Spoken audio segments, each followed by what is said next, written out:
Hi guys and welcome to Tailored Talk. Today we're going to cover a BT Sport interview with Molly McCann called An Emotional.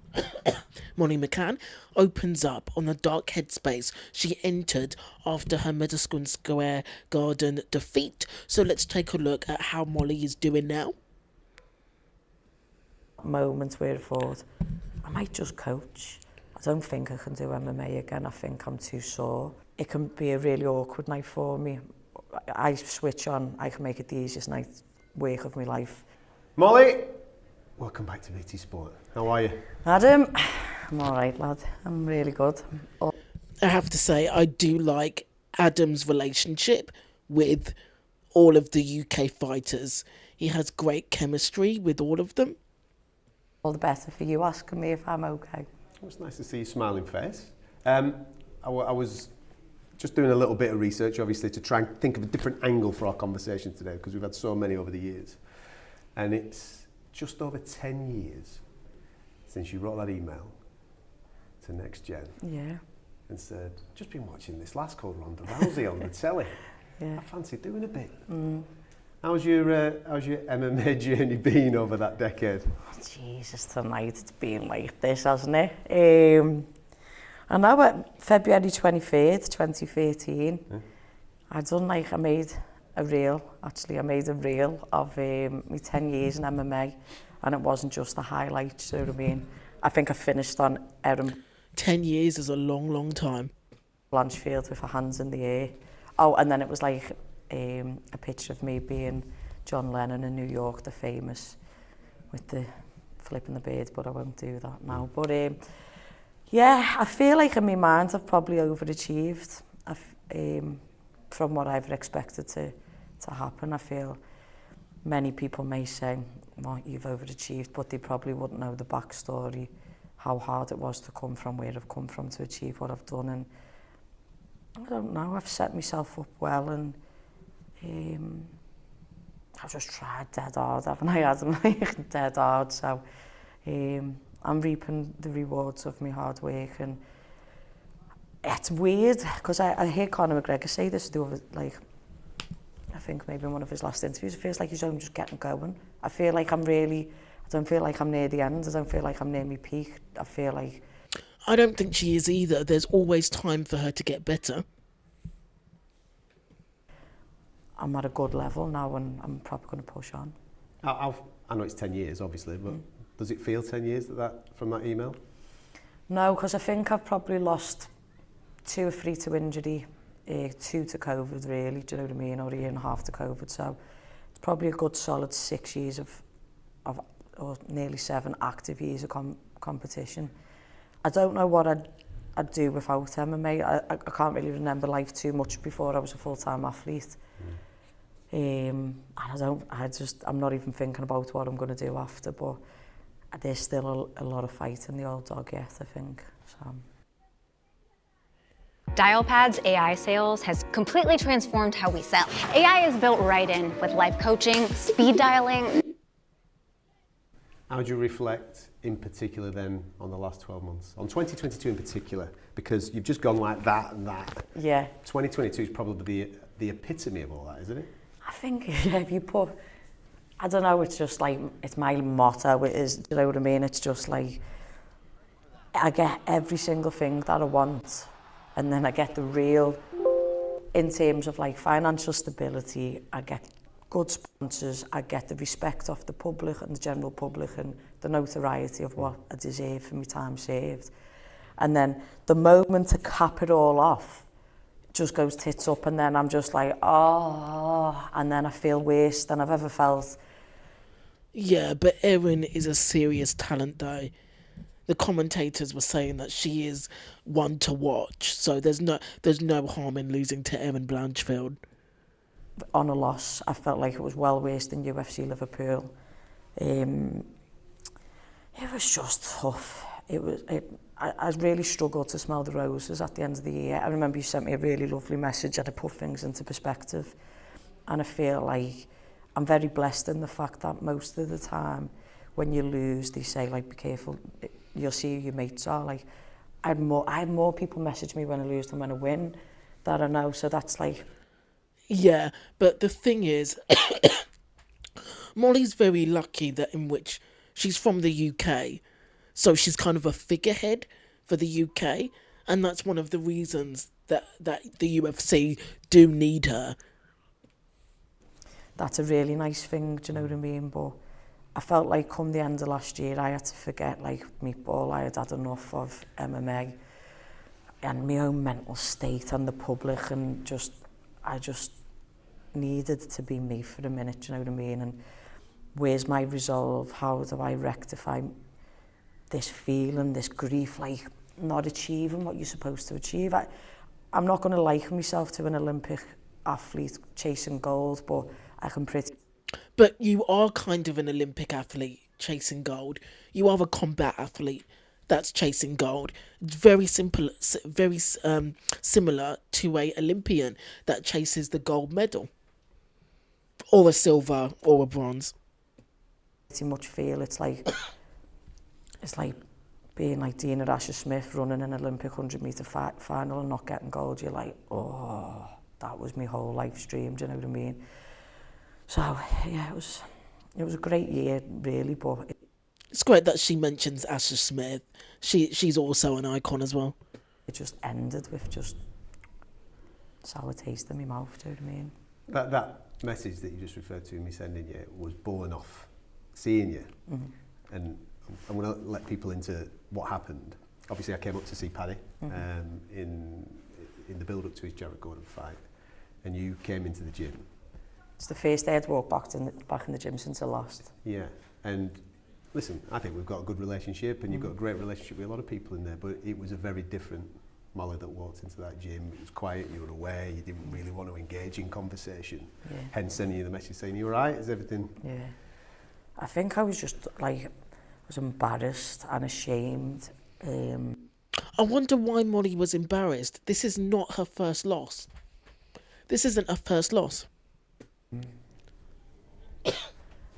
Yeah, it's a lot. You live in your worst nightmare every time you have to meet someone for the first time since you've lost, because you have to explain again and again. And I seen you and Nick, and I'm not sure if it was like Countdown or whoever was...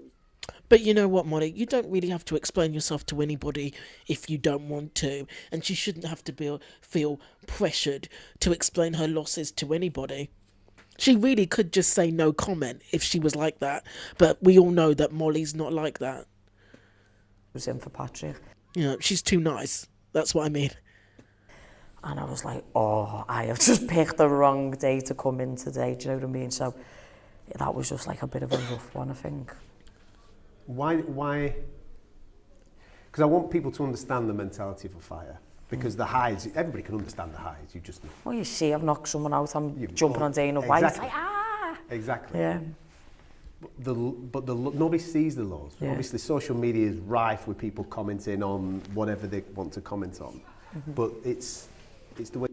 You can see the lows on Anatomy of a Fighter and Will Harris.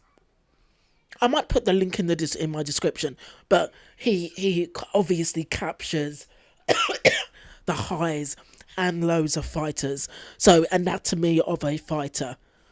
I might put the link in the description. The way you do it, it's the way that you process it, what goes on in between your ears. So, talk to me about that, because nobody sees that. I feel like I'm really honest. I'm probably overshare a lot on my feelings. And I just felt like I'd given all I had in spades. Like I'd give everything, and I got the worst performance of my career. So I just felt like, asking the higher power, like, what have I done to do? Yeah, but I guess there's some comfort in every fighter goes through losses. Every champion that's been in the UFC, every phenom, everybody, well, except for Habib and Hamzat, everybody will go through losses. So hopefully she can find comfort in that. Deserve this because it just goes to show like hard work and determination and willingness to apply yourself doesn't always mean you're going to get the result you deserve. Yeah, she's 100% right. So I was sat there every day. I can't tell you how bad it was. I was going to sleep And some days I'd wake up and I forgot that I lost. And I'd wake up and I was like, and then 10 minutes later I'd be like, because you feel like a failure, you feel like... I wonder how many fighters wake up with that feeling. There must be so many. Well, every MMA fighter must go through that feeling after a loss. You've let the world down. Everyone wants to tell you about yourself, so probably wouldn't be as tough if the world doesn't give it to you. Do you know what I mean? But that's the path I chose to walk, so I've just got to take it on the chin. But not necessarily, Molly, because a lot of MMA fans are arseholes. It has to be said. Some days I'd wake up and think I'd won. Do you know what I mean? I'll say if I'd been out with my mates and we'd have a few scoops, and then I'd wake up and I'd have visualised dreams like I'd knocked her out with a spinning elbow, and just these dreams I'd always had, and it didn't happen, and then it brings you straight back to reality, and it really feels like someone's died. Like you're literally grieving this moment that you can't have. And I think the way in which I processed it was, don't continue, not that it did, but don't do anything that's going to make you feel worse. I had a party for all the success that we'd had over the years, which was like, it was nice to see how many people came to that. And then I didn't really drink again. I think I might have had a couple of gins when I got engaged, but I didn't drink. I didn't put myself in a place where I was going to be negative. I didn't Molly McCann is engaged. Congrats. eat rubbish food. I stayed at home and I nested. I think the word is I was just cooking every day, making like everything from scratch, and just like I simplified my life, and I took myself away from being Meatball, and I started to really like feel good for that. I stepped away from weapons down, gloves up, because it was just a lot of weight, extra weight and baggage to carry, and I was just like, I'm just going to help a little bit less. You know, you do wonder, does Paddy step away from being the baddie? Does Israel step away from being the starbender? Does does McGregor step away from being notorious? Did Carlos Condit step away from being the natural born killer? Does De Bronx, Charles Oliveira, step away from being De Bronx? You know, do MMA fighters step away from their personas? In different ways, like I can't be the face of something if I can't look after myself, I can't save everyone else. I coached.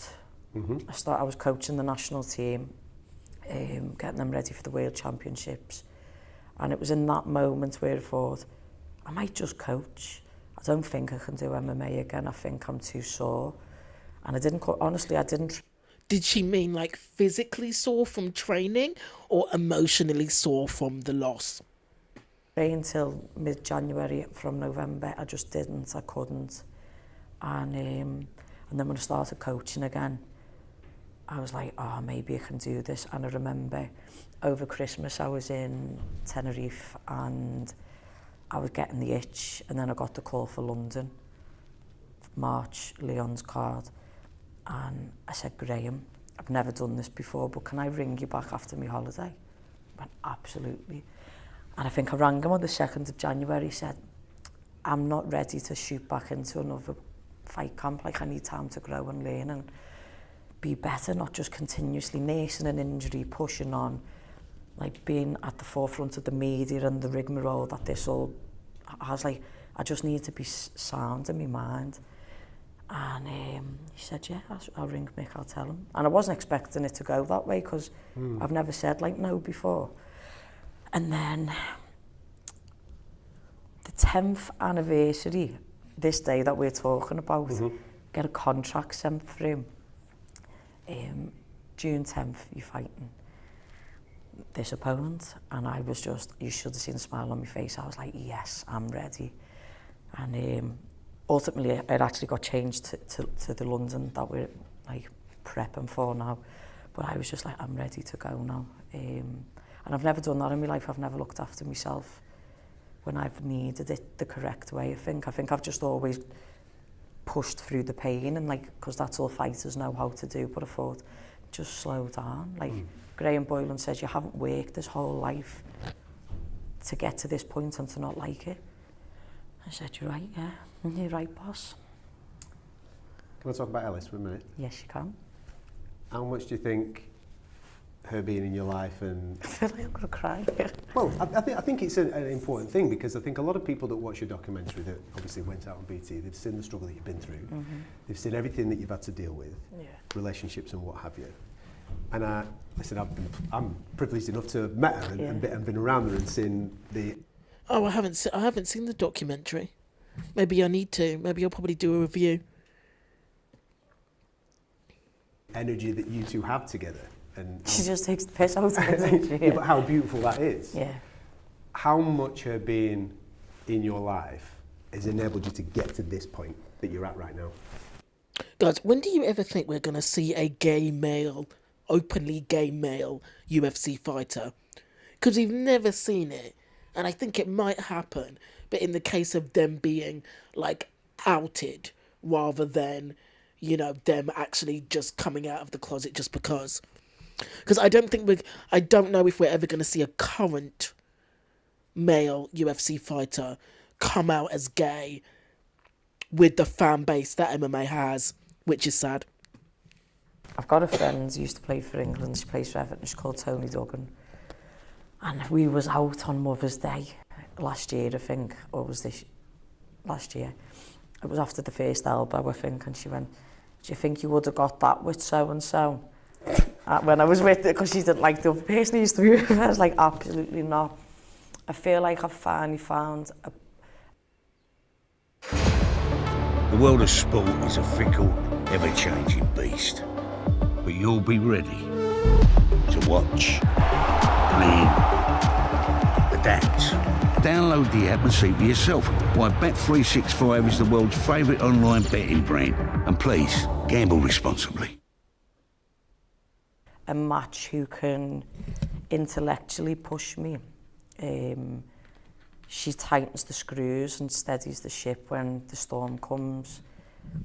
Someone who's not jealous of what I have to do and understands I have to do it. And it took us a long time to get together because she knew she was going to have to put her life goals on hold until my career was finished, which I think is very, it's very admirable of someone to do that, because I don't think I could. I wonder what Molly's girlfriend does. And she just provides a safe space like that's home, and just makes life, I feel like a mushroom. No, sorry guys, it's been a long day. Yeah, it just provides me probably a love I've never received. You know, I wish we could see like an openly gay male fighter talk the same way about their partner openly, but it's never going to happen. You know, there's so much more of a stigma and discrimination towards any type of male gay fighters than there is towards lesbians, because there's a lot of people that expect female fighters to be lesbian, whereas like it's the best kept secret for men. So there's a lot of double standards in MMA concerning the fan base. From anyone else really, I think. So it's a very safe space to be, and through the good days and the bad, she's got me. And I feel like before the rocket took off for me and Patrick and Next Gen, she was there. And yeah, she's seen me have to go through the ups and... I wonder what it's like for Molly now, because through her own fights, she's become a lot more famous. So how are like the fan base like reacting to her being openly gay, especially in a space that's as toxic as the MMA fan base can be? I keep on saying that, but it's true. And the lows, and she's not wavered or faltered, you know what I mean? She's my rock. So I think it's important to be able to fall back on someone and have that support, because you'll have seen me off fight weeks before dealing with like a lot, not even just like relationships, like friendships, work, everything. It's a lot when you've got to go into that. Do you know what I mean? So to have like a steady home life is... It's the aftermath. What my take on it is the aftermath, the highs, the lows, whatever they may be. It's when you come away from all this, what do you go back to? I've got 2 little dogs and a fiancé, do you know what I mean? So come on then, romance. Tell me what happened in January. January 1st, she said to me a couple of months before, I'd like to see Adam like have this chemistry with American fighters as well, because he did have some chemistry with Habib, but now Habib's retired and Islam's taken over. You've got Islam, Hamzat, Adesanya, Pereira, Oliveira, Volkanovski. I'd like to see Adam have this kind of chemistry with those champions as well, because I just like to see him have a more varied relationship with different fighters, because most of them are from the UK. So, yeah, I'd like to see him interview more champions and American up-and-comers. I've got this feeling you're going to ask me to marry you. And I went white. I went, what? And she went, yeah. And I was, do you know what I mean? I was planning it. And she went, just so you know, I'm not ready. Because she, like, freaks out. I went, do you want to move in with me? And she's like, and it took about 3 or 4 months to get over that. And then when we... That's a bad sign, isn't it? When you ask someone to move in with you and they're like... moved in, she was still weird for a bit, you know what I mean? And then I think when she thought about this, I think it just proper freaked her out. So I thought I'll do it on January 1st because it's our anniversary. And she, what's it called? She said, no, don't you dare, blah, blah, blah. So I thought, whatever. And yeah, I won't do it. And then when we was in Tenerife, and we've gone with all our mates to go and do, like, book some, like, jet skis and all that. They was going, don't you want that, the yacht anymore on the sunset thingy? And she just looked, and she knew, me and Michaela went, no, we don't need it now. And she walked away and started crying and rang her mum. And she was like, I can't believe I said no, I'm an idiot. So mum rang me and she went, don't you tell Alice I've told you this. She said, do it. So me and my friend Michaela, her son Frankie's like 12, and Frankie, come with me, lad. He went, all right. So I told our mate, I'm just going out with Frankie for a bit, and he went and helped me go and pick the ring. And Ellis's nanny passed away on Paddy's fight week, and that was like her hero, her heroine. And she had an emerald ring that had like diamonds around it. I was searching up and down everywhere in all these jewellery shops, and I just seen it, and I just seen it's her nan's ring, the same exact ring. So I got that, and then on New Year's Day I just said to her, like, I can't even say it, but I just promised her nan before her nan passed away I'd look after her forever and I wouldn't let her down. And I just kind of said stuff like that. That's so sad. So, like, heartwarming, but so sad. And she was in shock again. And the whole night she was really awkward. And I was like, have I done something wrong? And then the next day, I think, because we knew we had to tell people, and I think we were scared of how the media was going to be about it. And I put a post online, and within 15 minutes, it was over. Every newspaper in Liverpool, every media publication was talking about it, and it was nothing but positivity. And then I think when you've had negative experiences about being gay, you get a bit scared in that, because you're not trying to force it on people. It's not that kind of... That's what all the homophobes say. How many times have we heard from MMA fans that Amanda is trying to force her lesbianisms or her sexuality on people for just having a girlfriend who's Nina? So many times I've read of people saying, oh, Amanda's forcing us to watch this. Amanda's forcing it down our throats, and this is simply by Nina existing. How many times have I heard that? The thing, but it can still be a bit nerve-wracking, do you know what I mean? So, yeah, I felt free then, and I was literally speaking to journalists, Sky Sports out there, and he's like, how do you feel? Yeah, never mind with, McGregor parading D around all the time, people parading their wives. Dustin Poirier and his wife are together all the time. You've got Oliveira and his wife, Alex Pereira and his girlfriend all over social media.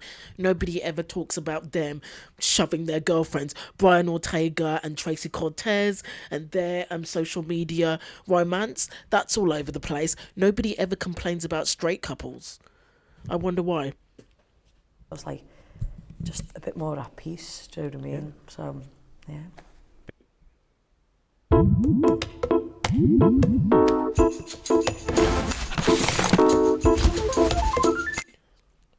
Big do? Not anytime soon. I'm going to Big Do this weekend now, the baddie's wedding. Be walking down the aisle. Din, din, din.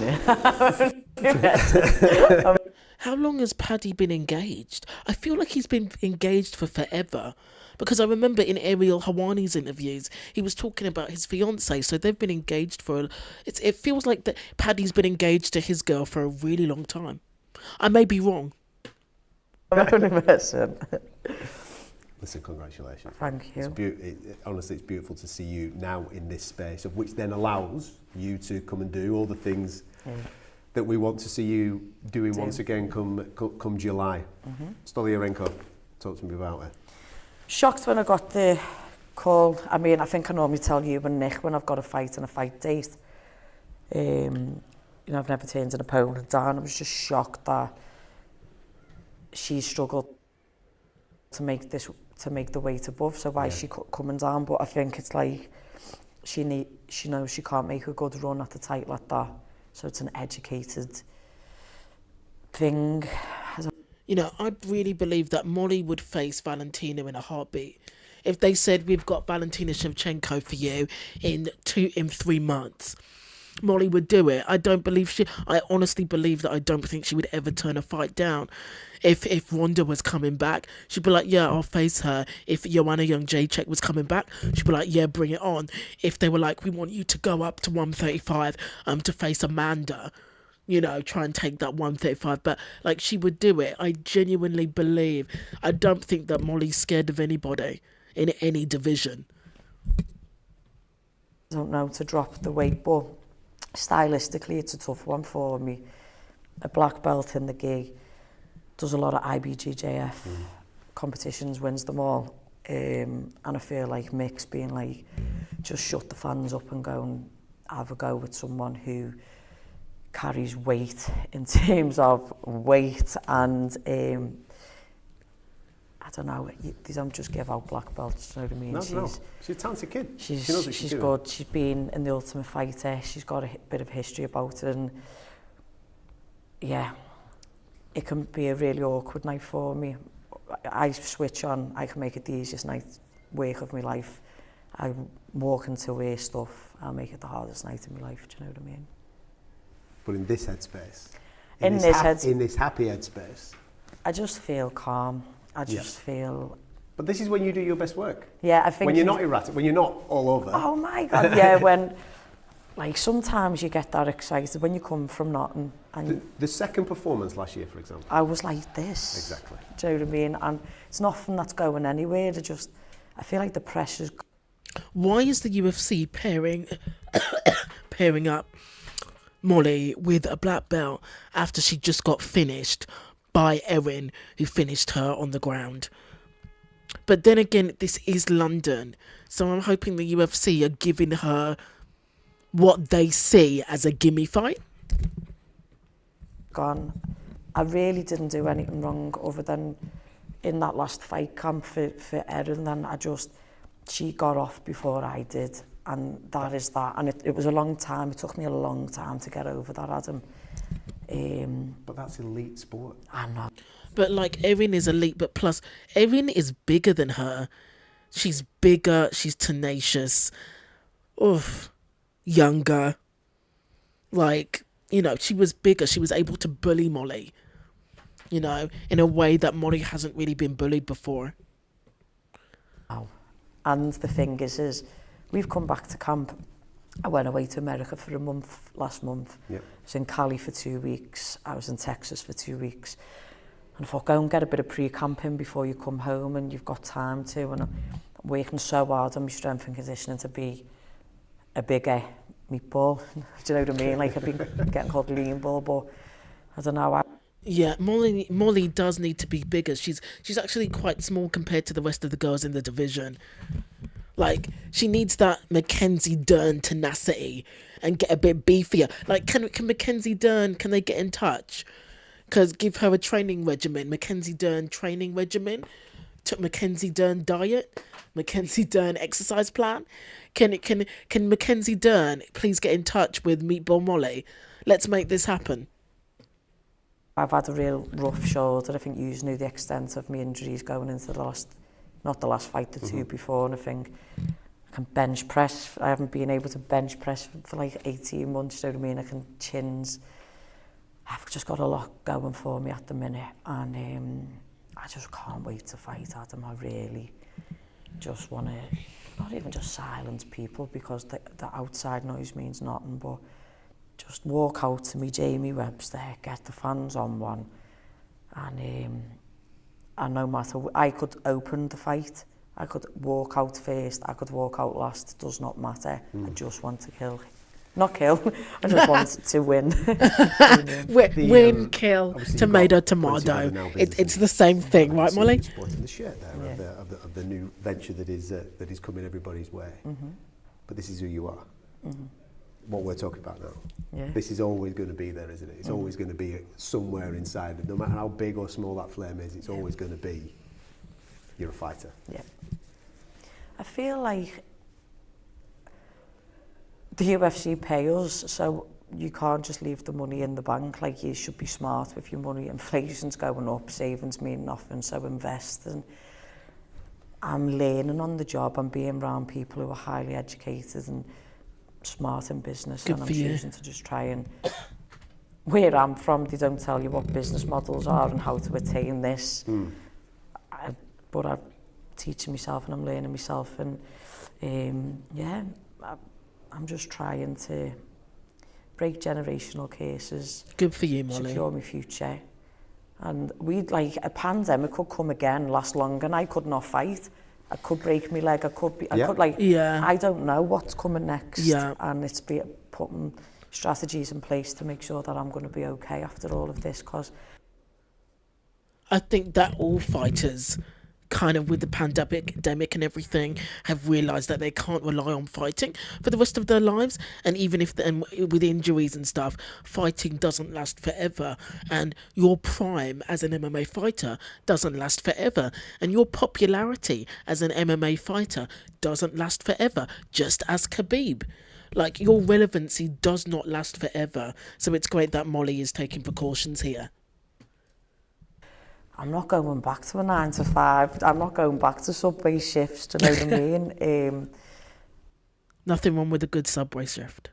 I'd like to just keep coaching, and obviously, I'd always like to finish on the boxing, but that doesn't come, it doesn't come. I've got a lot of fights left on this contract, and I've got a lot of work left to do to try and touch that belt.